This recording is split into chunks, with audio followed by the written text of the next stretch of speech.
All right, welcome back. We are now in session 2 of day 2, Editing Made Easy 3-day intensive. And this is the session that I've been waiting for, and I'm sure you have too. This is the one where I am going to show you my editing process. This is how I take a raw piece of footage and I go through it and go through my process. I'll go through it step by step and show you what I do to get to my end result, all the way from captions to cutting out dead space to exporting, effects, transitions, everything in between. This is my streamlined, repeatable editing workflow that makes video creation faster and more efficient. You will learn that it doesn't have to be hard, and the things that make it hard by winging it can be made much easier by doing the planning that we went through in day 1 and doing this because you know what to expect. You know you're setting up for that next shot. You know you're putting your camera in a couple different places just to give your video more depth, make it feel a little bit more real. All right, so here we go.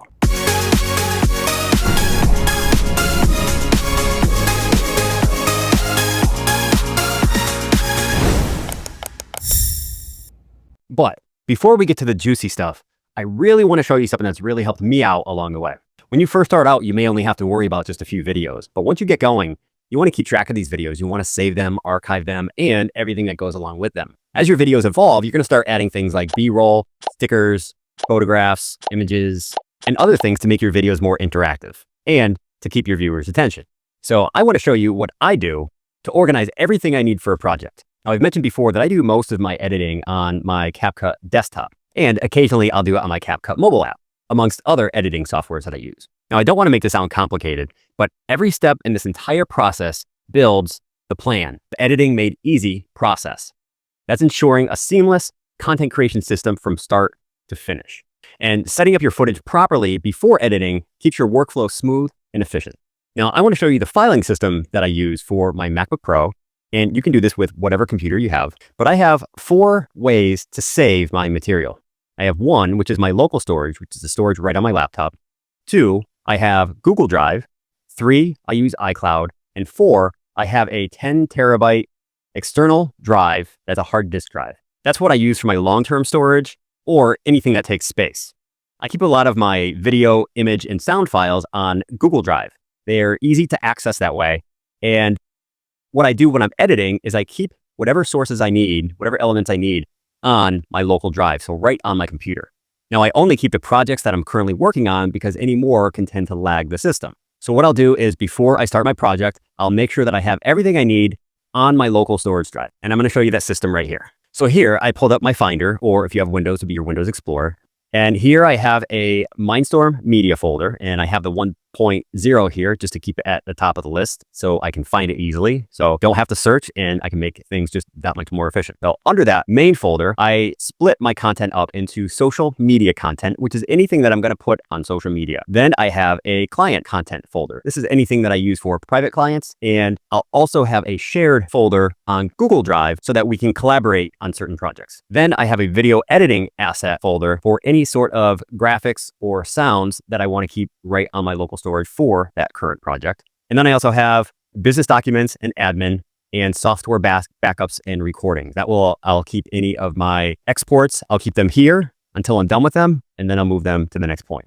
So first we'll look at my social media content folder, and here I keep my public content. Now, my public content is anything that's going to be on social media. Within this folder, I have any of my video, which would include any video scripts. And then I have my written, so any sort of long form, short form, medium form written content. Now, there's times if I have written content or I have a video script, it might work either way. I might make one into the other. So if I have a written post, I may turn that into a video script. So what I'll do is I'll just copy that revised edit and I'll move it over to the recording folder. Then I have one for lead magnets. That way I can just keep track of everything. Now, it may seem quite a bit of overkill, but I have lost plenty of files. I've been searching for there are times I'm searching for videos, graphics, anything that I need for a certain project, and I spend twice as long looking for stuff than I do doing actual edit. Within video, I have my posts. So this is anything that's going to be on social media. And then I have tutorials. That's where I step through something and show people how to do things. So I keep it separate just so I have easy access to it and I can find it. Anything that's not a tutorial is going to be a post. I'll show you my breakdown of that here. And this is what I have as a project file.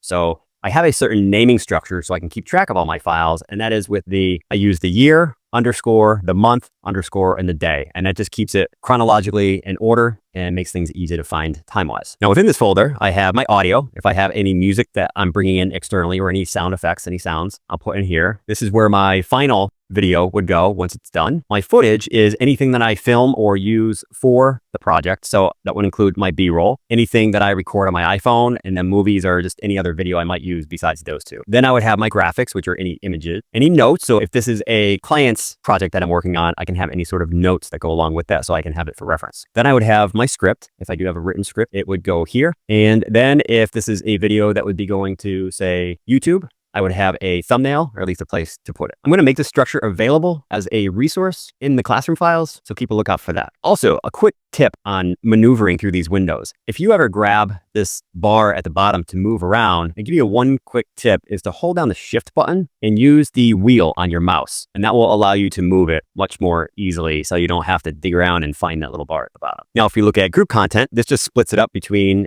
any group that I have. So it's separate and I can find it later if I need to. So anything that's not on public. Then I have any of my programs or courses where I have everything broken down. See, this course here breaks everything down between videos, coursework, any of my marketing content, which would include videos. I would put that in here. Any written, email, surveys, and notes and resources. So I have everything in one place. Any assets that I'm using for that project specifically, any scheduling notes that I would have in here, and any outlines, which is just brainstorming ideas, something I would throw down on a Google Doc. Next here, I have product reviews for my Amazon influencer program or TikTok shop. I will separate between those two. And I have templates for both of those as well. So they have everything I need for my project files. Then lastly, I even keep a content naming template. I will go as far as to categorize my content between education, entertainment, value, personal, tutorials, and I'll put that in the naming structure. So if there comes a time where I want to bring up all of my educational content, I can put in educational, and it will bring me all of those that have that in the title. There's times when you may want to repurpose something or you're looking for a certain piece of content to show somebody. That's an easy way to find it. Then if I jump back, I go here to my client content where I would have a project file here. So I would have my internal folder and then a shared folder.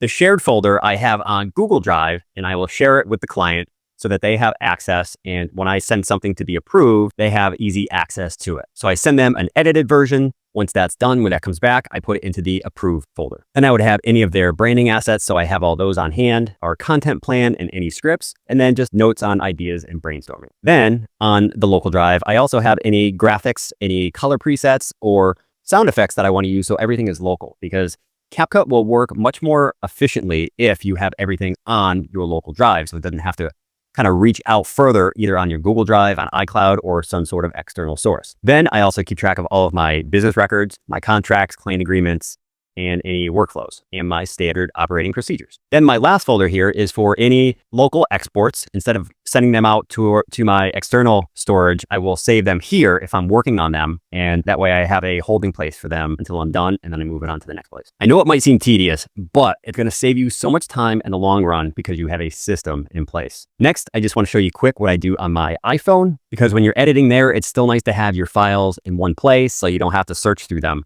which I can spend 10, 15, 30 minutes doing that at times, looking for that right piece of content. So I'm going to jump to a screen share on my phone.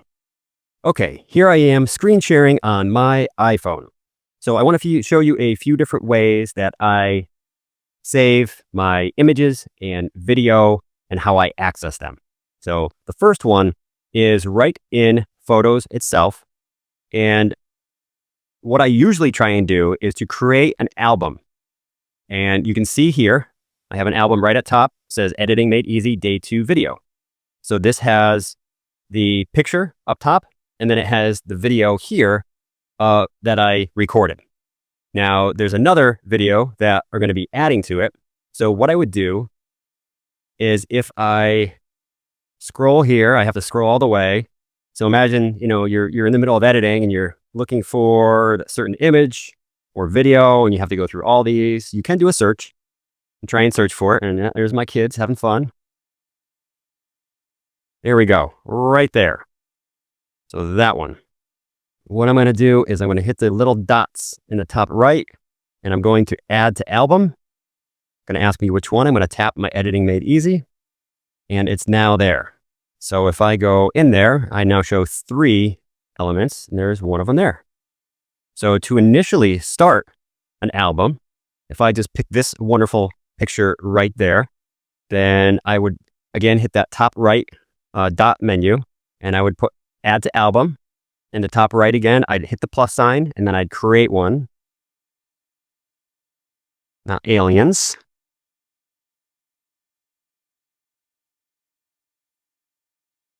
There we go, and create. So now I have that in an album right up top there. So that's one way to add them. And that is a great way to keep track of things right there. The other way is if I am keeping everything on Google Drive, what I do is open up my drive. I can go to where I know I have some images and video for this course.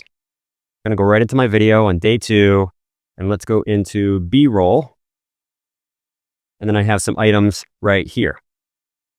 So what I can do is I can open that up, and then I can hit the dots in the top right again, and I can hit download. That would then put it into my photos, and then I would have access from my photos.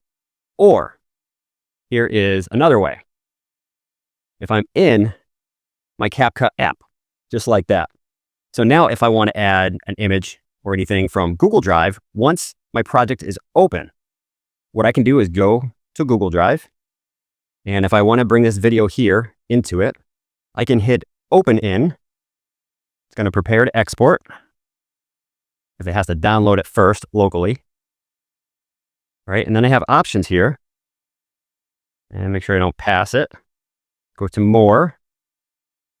Then I'm just looking for CapCut. There we go. It says import footage to CapCut. Tap that. And there we go. And you see it put it on my timeline.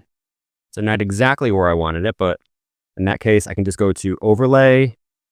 All right, and that dropped it down right there as an overlay. So I'm just going to delete that for now. And now I'm going to show you the way that we can import from that album that we had in folder. So I can either, if I want to add it to the timeline here, I can add the plus sign to the right of the timeline. And I can go in here, and in the top, it's right on top left, I see recents. If I tap that, it's going to bring open my albums. The way that we can import from that album that we had in folder. So I can either, if I want to add it to the timeline here, I can add the plus sign to the right of the timeline. And I can go in here, and in the top, it's right on top left, I see recents. If I tap that, it's going to bring open my albums. I go to editing made easy right there, and I can tap that one there that I just added to the album and add. So that added it to the timeline. However, I could do the same thing and bring it down as an overlay, or let me delete that. I go right to overlay, add overlay. And of course I'm in there already. So let me see if, okay, so we're starting from here. I go right back in there. I find my album, editing made easy, right there, and add in the lower right. And now it brings it there already. Don't forget to resize it, move it around where you need to. And having that album set up that way makes it so much easier so you don't have to search. I don't know how many times, again, I talk about how much time I've wasted searching for things. So being set up from the beginning like this is a definite must-have if you're looking to elevate your video game and you're looking to add more things to your videos because you're going to have more to manage. So again, you will get used to a lot of this if you do decide to adapt it, but I'm here with questions. Let me know. And with that said, I want to get to part 2 of this session, which is my editing made easy plan. And I want to show you how I do my editing. I will see you in the next one.